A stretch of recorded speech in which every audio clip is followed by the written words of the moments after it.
What to do when you want to fire someone.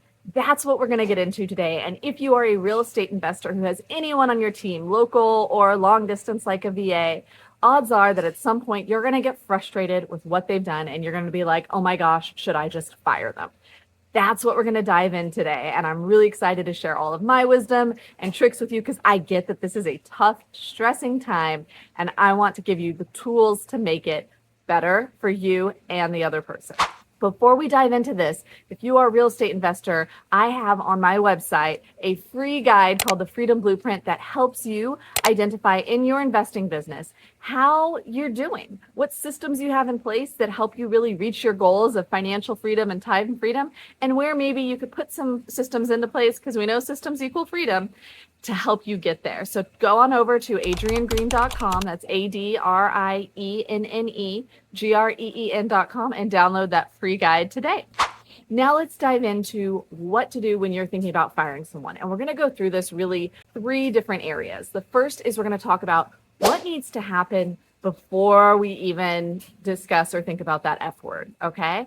Next, we're going to think about a really important mindset as we go into the potential of firing somebody that's really pivotal to have this be a productive situation. And then third, we're going to talk about some specific framework that you can have for this conversation with people to help make it understand that this is a win-win and we're really trying to serve everybody best, okay? So 3 really important pieces. I'm excited to dive in. They've made a huge difference for me in managing and leading people, and I'm excited to share them with you. So the first, what needs to happen before we start talking about that F word? No one should ever be surprised that they're being fired. Full stop. No one should ever be surprised that they're being fired. If someone is performing so poorly that you're considering firing them, we need to let them know where they are not meeting expectations, where they're falling short, what the difference is, and give them an opportunity to bridge that gap, to fix it. This is very important. I would generally say a 30-day probationary period where you start with a meeting and you say, hey, here are the issues I'm seeing. For example, something that I've had in a recent probationary period, or one of the most recent, was you're not completing tasks on time. Deadlines are consistently being missed. On our project management system, I'm not getting updates. So I have these tasks and they're overdue and I have no idea why, because you've posted no updates, right? And things like that. Those are the kinds of specific things. I want updates. I want tasks done on time. And if they can't be done on time, I need to have a conversation about that. I need to know what's going on. I need to know what the process is and why it's taking longer. That was one of the major issues we had with a recent person who went on the probationary period. Then during that probationary period, I favor weekly meetings to check in, where you have this checklist of here's what's expected of this person to do during this probationary period. And then every week you check in and you see how is that going. And this gives you an opportunity to either congratulate and celebrate that they have fixed the issues and they're doing great, or to say, hey, I see this is not being met. Is it that you don't know how to meet it? Is it that you don't want to meet it or care? Is it that you don't have the resources you need in order to meet this expectation, right? To have this and really be objective about this and not emotional and say, what is getting in the way, right? Because this is what I need of this role in order for our business goals to be successful. And the person in this role needs to be able to do these things. So that's the first part of this, is we want to have a probationary period.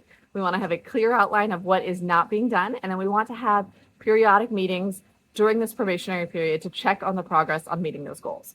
Because at the end of the day, if you have somebody already in your world and already trained, you want them to do well and have you keep them, right? That's the easiest, cheapest, fastest thing that can happen. So let's work toward that and see. Now, let's say that the issues aren't being resolved during that probationary period. Because you are so explicit of these are the requirements for the role, what will happen if the employee, the virtual assistant, whoever it is either not able or not willing to meet those expectations, they will often self-select out, also known as they will quit. All right. And that saves you the work of firing somebody. Yes, I would rather have somebody quit in the probationary period than fire them later. Firing people sucks, guys. Doesn't matter if they deserve it or not. Firing people sucks. So if we can instead say, hey, these are the expectations, and they can realize that is not the place for them and self-select out, that is wonderful. So there is the probationary period. Okay. Then next, let's talk about a really important mindset piece as we discuss this firing process. And this is something that I picked up from the book Extreme Ownership by Jocko Willink, the book about Navy SEALs and leadership. And that's a fabulous book, by the way, if you are a leader of people in your organization. So in Extreme Ownership, one of the things they talk about is that you own everything that happens in your organization. And so that's what I approach these firing situations as. It is not a you did something wrong employee. It is a I'm sorry. I did not give you the leadership, the guidance, the training, something that you needed in order to do this job. Or I didn't choose the right person for this job. Or something of those lines. Like at the end of the day, the buck stops with me. And when you approach these conversations and you're apologizing to the person that you're firing, it makes it really tough for them to be mad at you, right? When you say, I'm sorry, like this is not working. And obviously I did something wrong as a leader for this not to work out. The best thing I can do as a leader is fix it now. That totally changes the dynamic of these firing conversations in a way that's really, really good. So that's one of the things I really wanted to share with you if you're thinking about or needing to fire someone, is having the conversation from that extreme ownership standpoint really makes it a better dynamic. Okay. And then the third part that I wanted to get into is, again, another framework that you can use for these firing conversations. And I've honestly had to bite my tongue to not use it so far because it is such a key part of how I view leading people and the roles on teams. And it's the idea of seats on the bus. If you have a bus, you've got different seats that have different roles, right? You've got your driver of the bus seat. That's probably you as the team leader, right? You might have a navigator, right? You might be like your operations person or something like that. You're going to have all these different seats on the bus that are your different roles within your team, right? Maybe you've got sales and marketing. Maybe you've got HR. These places within your organization can be viewed as seats on a bus. And so when somebody isn't doing well in their role, I often say, are you in the right seat on the bus, right? Is this the right seat for you, for your skills, for your personality, for you? Is this the right seat? And that can come into the firing conversation as well. It can be, again, as part of that extreme ownership, I didn't have you in the right seat on the bus. And I've tried to find the right seat for you on this bus. And at the end of the day, I just don't think we have one for you. And it's really not fair to you because you have so many skills that you can give. You have so much wisdom or intelligence in this area where you're really excelling. And we just don't have a space in our organization that needs those specific skills. So it would be doing you a disservice to keep you here in this organization where you're not going to be happy and we're not going to be happy because the seat that you excel at is not a seat that we have on this bus. So how we can use this, or how I want you to think about it, is like if somebody is in a marketing role, right? So I have somebody right now who's great in a marketing role, and he's really good for our marketing role because I have systems and procedures for all of the marketing. And so all he needs to do is execute those systems and procedures. And he is really good at following systems and procedures and executing them. In terms of the DISC profile, one of his top traits is a C. So he's somebody who's very calculating and methodical. And so he's a great fit, and he's doing really well on this marketing seat on our bus. If I had somebody who was a really high I in terms of the DISC, so we're talking like an extrovert and really friendly and bubbly and gregarious, in other worlds, they may be great at marketing, right? If somebody doesn't have systems and they need somebody who can go in there and be off the cuff and be friendly, that person might do great in that marketing seat. But that's not what I need in my marketing seat, because I personalities also aren't really great at following procedures, okay? And so that's just an example of kind of like personalities and skill sets and how we want to find a role where they can really use their gifts and that really helps them excel. And so I use that overall in all of my leadership and working with people, is thinking about what are their special gifts, and is there a seat on my bus of my organization that is a good match for that?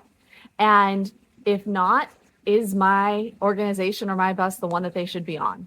Or is it better for us to amicably part ways so they can go find someplace where they can really excel and thrive doing what they love and using the special gifts that they have?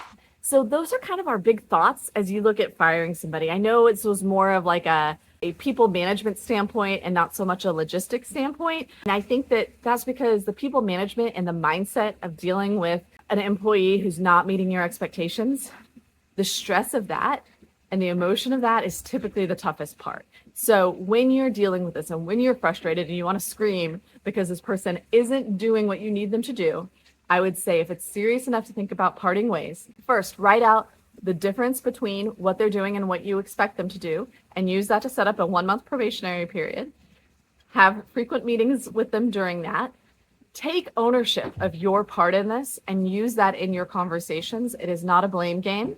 And then fourth, consider it as seats on the bus and what somebody's skills and abilities are and how that pairs with the roles that you have available on your team.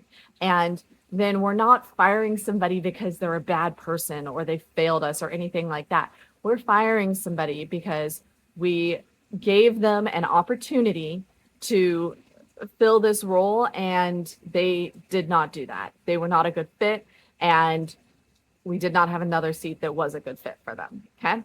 That's kind of the big framework here. And I want to give you one little bonus here at the end that's helped me when I face these situations. If you've done all of this, if you've given them a probationary period, if you've been explicit about the difference between your expectations and what they are doing, if you have had extreme ownership here and you've given them the opportunity to consider what their gifts are and what the right seat on the bus is, and you're still to that point of needing to fire them, they're asking you to fire them. They know what they needed to do to stay in that job. And by choosing not to do it, they are choosing to be fired.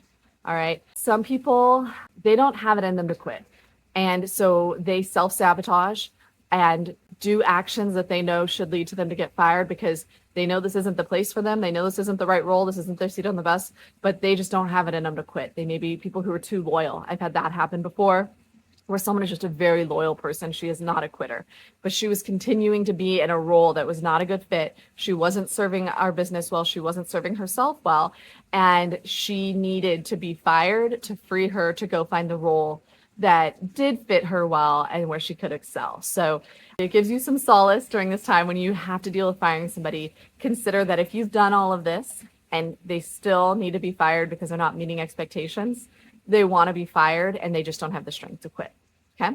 Now, again, I hope this is helpful for you guys. You know, I love to work with real estate investors and help them set up their investing portfolio to give them the time freedom and the financial freedom that they want, because often you get into real estate investing and find you have less time and maybe not as much money as you thought. Now, if this is you, remember, go over to my website, adriennegreen.com, and get the Freedom Blueprint, your free guide to help you analyze your real estate investing and see what you need in there. And be sure to like and subscribe wherever you're listening to this so I can catch you again next week with some more awesome tips to help you get what you want from your real estate investing.